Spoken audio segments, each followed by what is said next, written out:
So we are going to go into our question and answer period.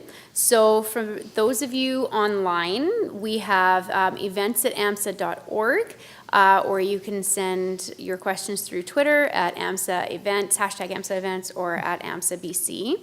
Tricia is standing in the room and she has the microphone. So we do ask that anybody in the room actually use the microphone so that you can be heard online through the online streaming. And then for those questions that are coming through online, Sabrina's going to read them out. So we will have them go up to the panelists. We'll allow both of you to answer both questions as they come in. And we do have about 30 minutes for questions, 25, 30 minutes for questions. So I would like to start with Tricia. And if there's anybody in the room that has a question for our presenters, if you could please just indicate with your hand and Tricia will come over to you with the microphone. Right in front of you there, Tricia.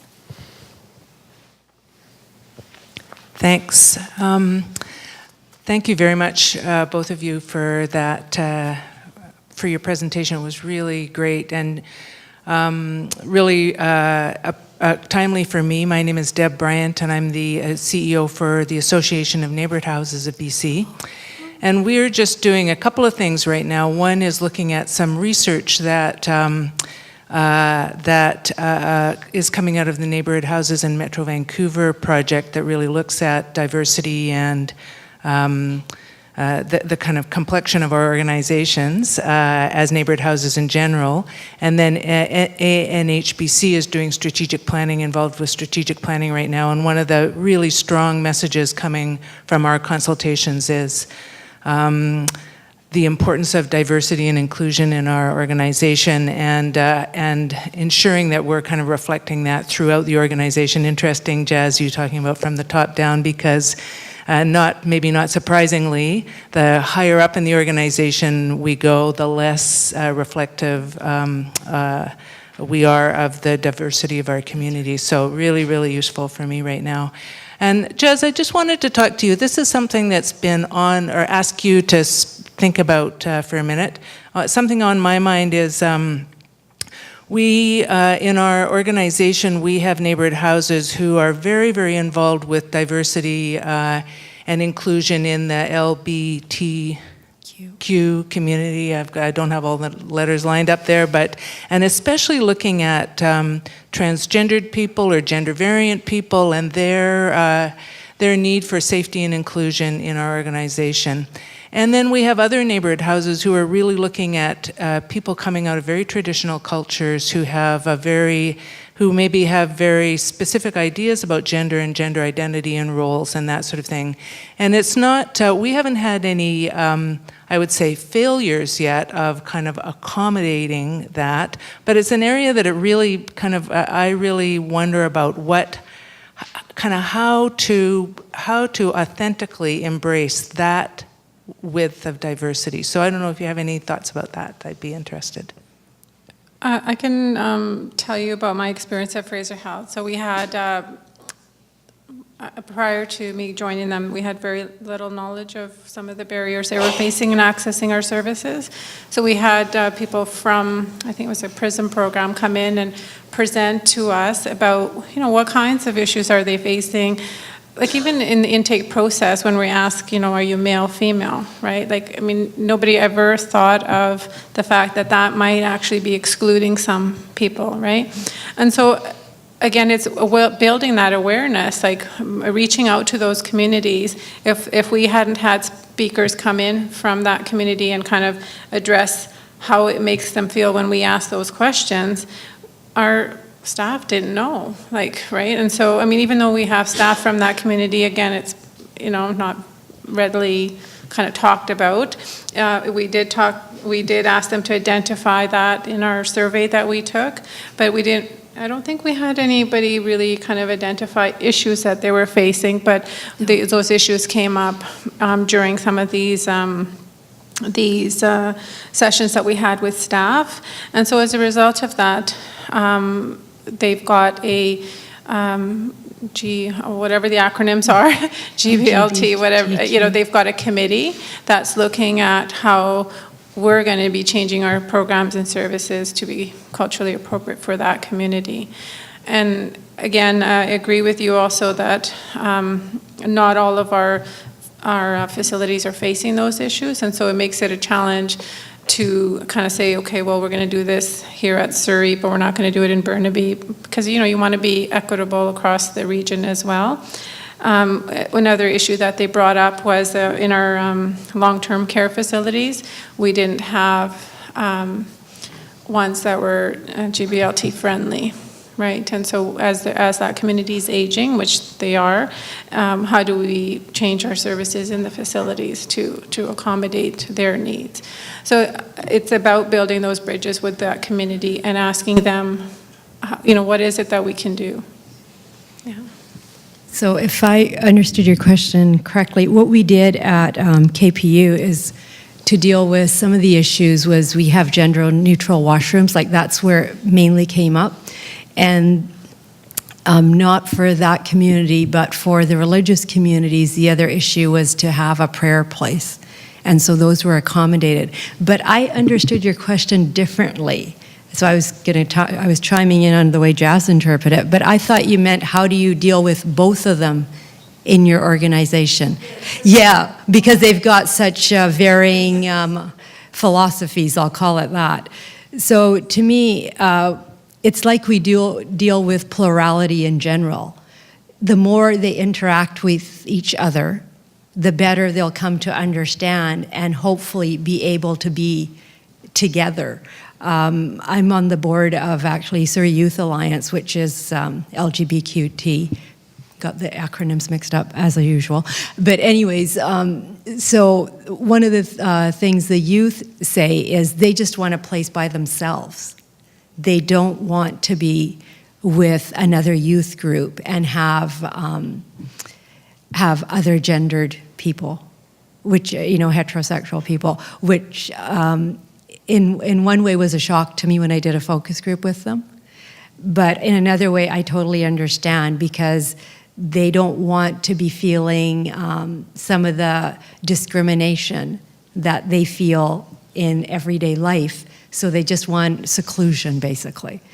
So that's why my suggestion is maybe slowly try to get each other to have a conversation to start, and then you might be able to mix them in eventually. Okay, thank you. Sabrina, do you have anything online? Yes, we do. I don't think your mic's on. The first question. Here comes the mic guy running down the stairs. First question There we go. would be directed to Belbir. Could you please explain and elaborate what you said when you said that two people are not the same culture even though they are from the same cultural background? And this was posted from Esther from ISS of BC. What did I mean? What I mean is both Jas and I look brown, okay? South Indian heritage. We have a lot in common. We're educated women. We're privileged in that way. But then you start getting at what are the differences between us. We will not be identical in the way we see the world. So that's what I was trying to get at. And that's what Jas was saying in terms of diversity, right? Age, I'm older, you get into those things. So that's what I meant, that we all have a unique culture. And I think sometimes we even in a family, we kind of say, oh, well, this, Jazz's family is ABC, whatever, right? Yeah. But if we look at our own siblings and whatever, we don't all have the same values and beliefs, Yeah. right? Like some of us, are really educated, some of us that aren't. And so that's why I think that you need to look at a community too, treat each and every person as an individual versus a certain culture. Yeah. Yeah. Thank you. Does anybody in the room have a question?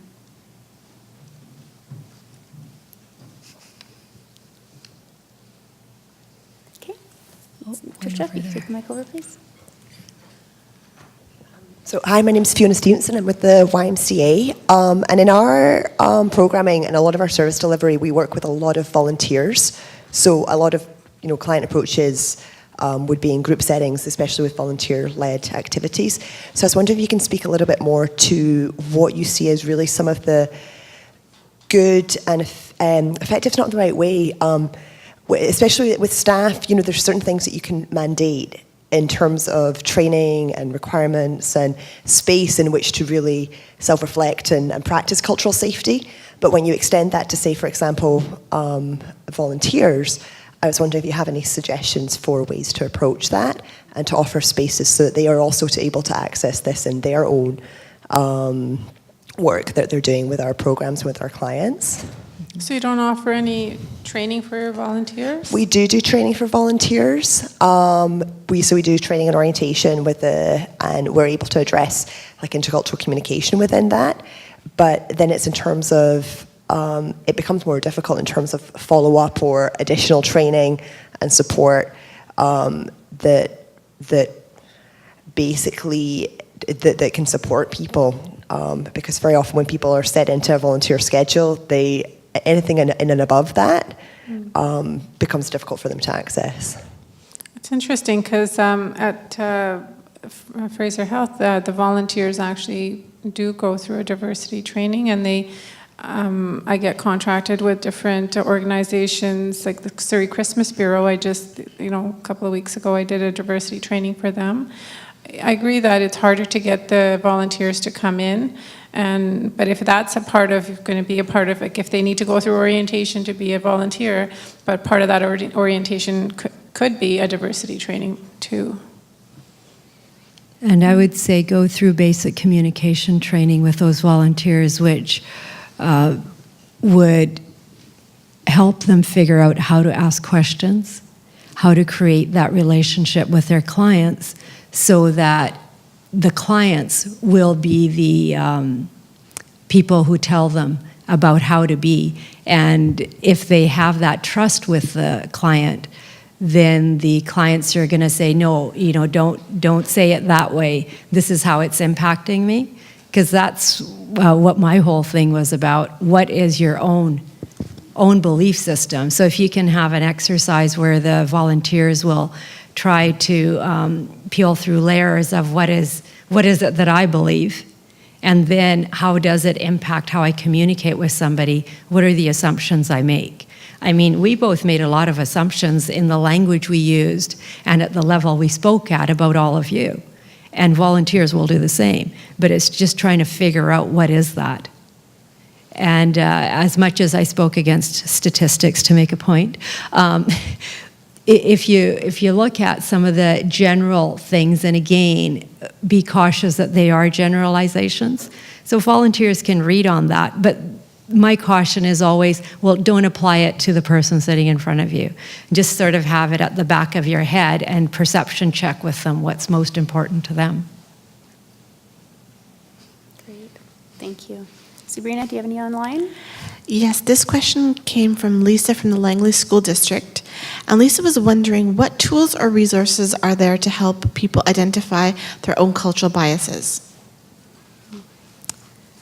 Oh, off the top of my head, just general questions that we have in our article, actually.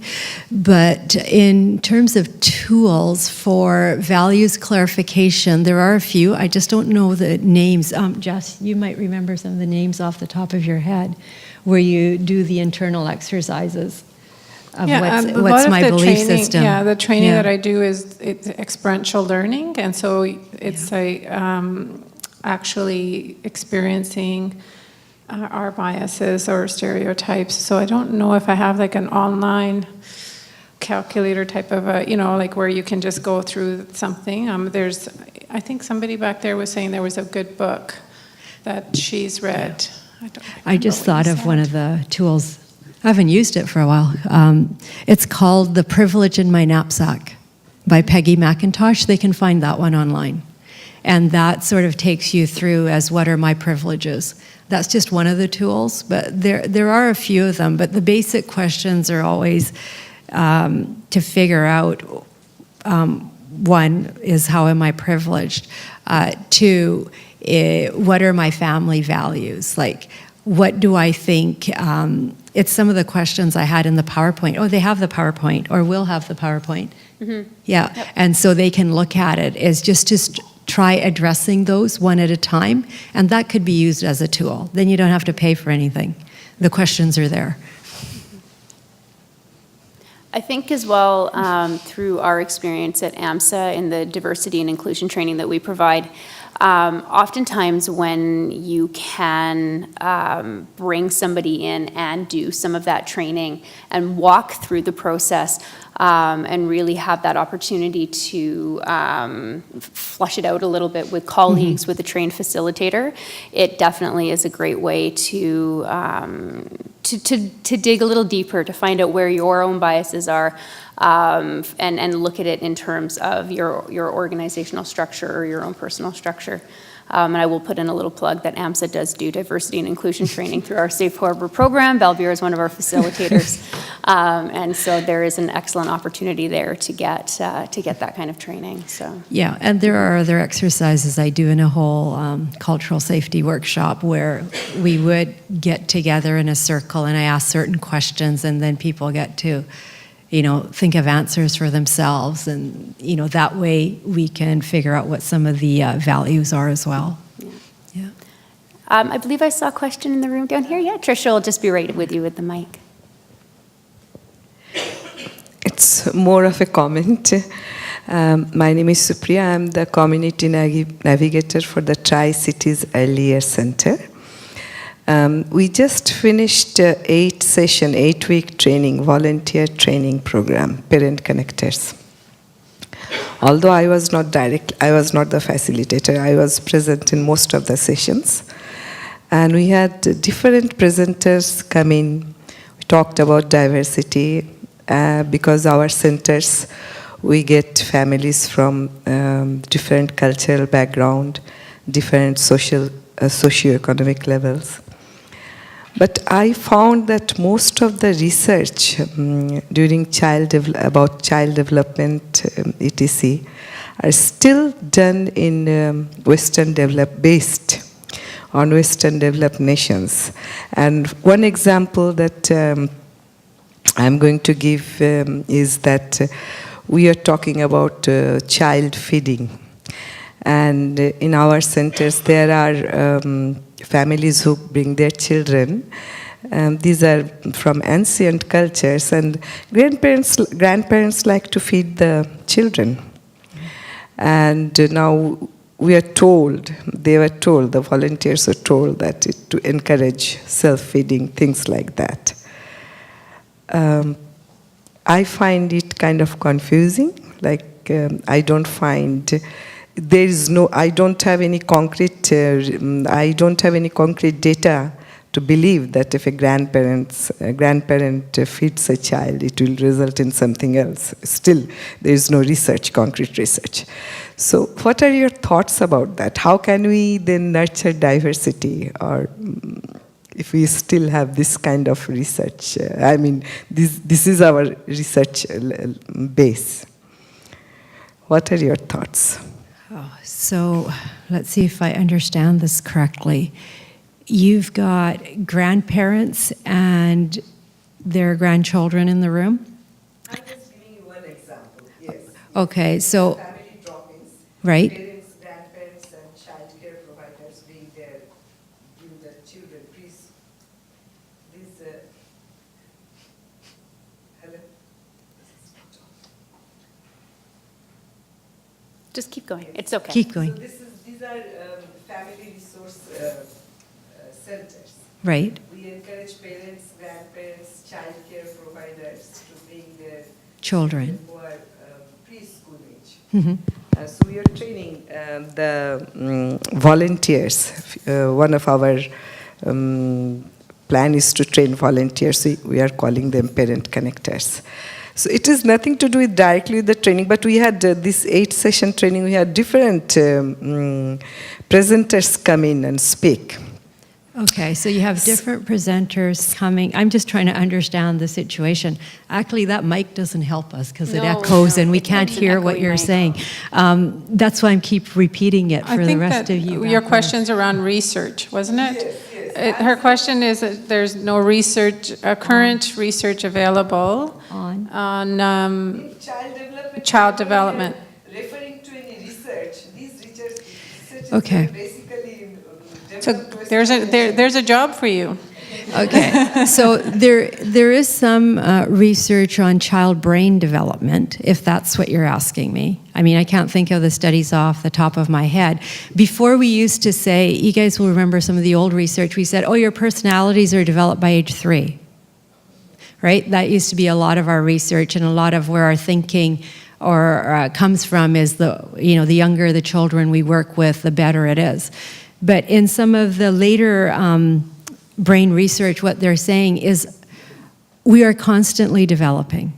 So with the brain injury research that I was reading recently, they're saying, I don't know if there's any health professionals anywhere online, but we used to say, 2 years, if you haven't recovered, you're probably, your chances are very slim. But in some of the new research, we're saying, no, you're constantly developing. Your brain is always trying to figure out how to get out of that situation. So for children, applying it to them, there is brain developmental research. So I'm not sure which type of research you're looking for. Are you looking for the cultural Pacific? Is that what you mean? Yes. Yeah. When we talk about diversity, Right? the population who attend our programs, they are diverse, Mm-hmm. ethnically diverse. Right. And they each have their own way of rearing a child. Oh, okay. So you're talking about child rearing. How do we say that? But here in Canada, we are asking them to be the same, let the child feed themselves. But there is no concrete research as such comparing, juxtaposing, two different cultures. Whether when in one culture, a grandparent or parent feed the child till they're 2, 3, 4, 5. But eventually, what happens to their health versus, when a child is left to feed themselves. I was giving Yes. one example. But what happens in Canada is we are using all the research method or methodology based on the research that were done in Western developed nations. Correct. But in that way, that doesn't mean that is the only way.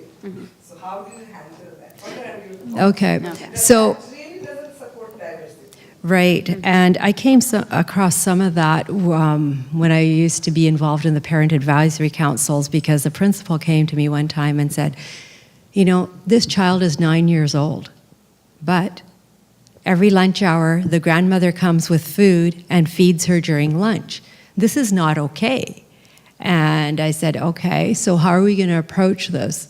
So we approached it from the perspective of, again, our values as an organization, as a school, saying our aim is to help children be independent, okay? And one of the ways that we think they can be independent is that they can learn to feed themselves. And are you okay? Like, we put it back on the grandmother and said, are you okay if we start working with your child to say that they should be feeding themselves? Because we really want everybody in this age group to be independent. And I know what you're saying about values, because that necessarily may not be the grandmother's value. But in the long term, it was. Her thing was that she wanted to be helpful. Like, we had to go through trying to understand why she still wanted to feed the child. She was worried that the person would not eat their food, okay? She was worried that if she didn't bring hot food, the child didn't like the cold sandwiches, right? So we work through all those things. So again, it's trying to figure out where are you coming from and where are they coming from. And I know when you're dealing with a pluralistic society, people are coming from very different positions. And we do indoctrinate, right? This is how we get to be mainstream when we're fourth generation. So then we're working with the values that they're bringing, and also saying these are our values, but I try to give the choice back to them. And, somebody might say, well, we don't want them to be independent until they're 18. Like in my family, we weren't allowed to move out of the house till we were married, right? So everybody's got their own values. Yeah, so I think it's about defining what those values are. In healthcare, like we say, we want to respect our patients' values and beliefs. So what does it mean to respect? Yeah. Like a respect is another big one, which could mean different things to different people. For my grandma, respect meant that when she was sick, I fed her, right? So here she is, 90 years old. She's expecting me to feed her. And so our healthcare staff looks at that and kind of says, Jazz, are you crazy? You're not doing her a favor. Like she's going to lose mobility. And so, do you want your grandma to be dependent? So I'm making that choice now. Do I want to teach my grandma independence, right? And kind of really, which would be an uphill battle, right? Or am I gonna I'm gonna feed her because that's what's important to her. She's grown up her whole life knowing that when I'm sick and I'm old, that my children and grandchildren are going to look after me, and that's what she sees as love and honoring her. And then am I going to come up with something else that she can do with her hands so that she can use her hands, right? And so again, it goes back to the family, and we decide. So we're going to teach her some different exercises. We're going to teach her some dance moves that she already knows about, so that gets her hands moving. And also about training our staff about, don't judge me as a family because I'm feeding my grandma now, right? Yeah, excellent. Thank you. Yeah. Thank you. Sabrina, anything online? Yes, we have another one from Dawn from the Justice Education Society. And Dawn is wondering, how can we be empathetic and provide a safe cultural service to our clients without losing our own culture or philosophy on certain situations? Oh, that's a really good one because I struggle with it all the time. I think, again, it goes back to what are my values and how are they impacting that person. It doesn't mean I'm going to lose my values, but I'm going to be aware of what that does in my interaction. Is it helping me form that trusting relationship? Is it helping me meet the goals of the person in front of me? And if it's not, my way of communicating or my mannerism is going to change, but it doesn't mean my values changed. I'm just aware of how my values are impacting that interaction. Sort of like my example on respect, Yeah. right? Yeah. Doesn't mean that the whole notion of independence that Fraser Health is working towards is not important. That's still important. But so for the family, that's important too. But they're using it in a different way, or they're, Excellent. We have to be creative. Thank you. Are there any more questions in the room? This will be our last opportunity for questions in the room. I just wanted your reference. I wanted to take a picture of your reference. Oh, the reference list? The PowerPoint slides will be sent out to you, so you can read them at your leisure. Don't worry. That's why I wasn't worried that I didn't get to show them to you. Sabrina, we have time for one quick one online, if you have one more. So this is a follow-up question to the conversation that's been had, and it's from Faye from the Family Education Support Center. Volunteers in their organization are taught that children should be feeding themselves. The grandparent wants to feed the child as it is their cultural practice. Shouldn't the volunteers respect that cultural practice? Again, when there's different levels of culture. Remember I said there's culture in the family, there's culture in an organization, there's informal culture. It's all those things. It doesn't mean that their culture is static either. So it's a matter of negotiation between what is the organization's culture versus the personal culture versus the culture in the interaction. Right? So it's fluid, so you need to figure out the balance. Yeah, and then also education for that grandparent too, as to, well, this is the research I have, or this is what's important to our organization. Yeah. But the decision should be that grandparent's. Yeah. Thank you. Okay, I think we're going to have to wrap up the questions there. So thank you for everybody who asked questions in the room, for those online. For the questions that we didn't get to online, we will forward them to Balbir and Jazz for some input and then send the responses back to you. So you will get an answer to your questions. I would like to thank Balbir and Jazz for joining us today. We have a little gift for each one of you for coming. And thank you. Thanks, Katie.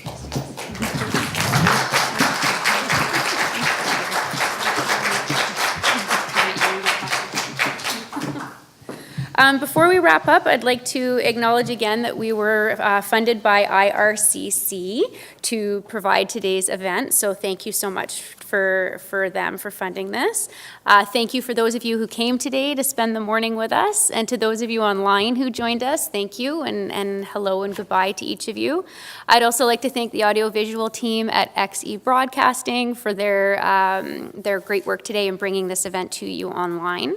Thank you to the AMSA team for all your amazing hard work, particularly in the last few weeks. Things have been pretty intense, and you guys have done a fantastic job. Please remember to complete your evaluation forms today. Those of you in the room, you'll have them in your packages. Those of you online, you will receive it online. They're really important to us. They're what bring us the information for topics for future events. So if you could please take the time to fill those out, that would be great. And if you're in the room, if you could just leave your name tags, your evaluation form with one of the AMSA staff. We're all kind of hanging around right here. And thank you so much for joining us today, and have a wonderful day, and happy holidays to all of you.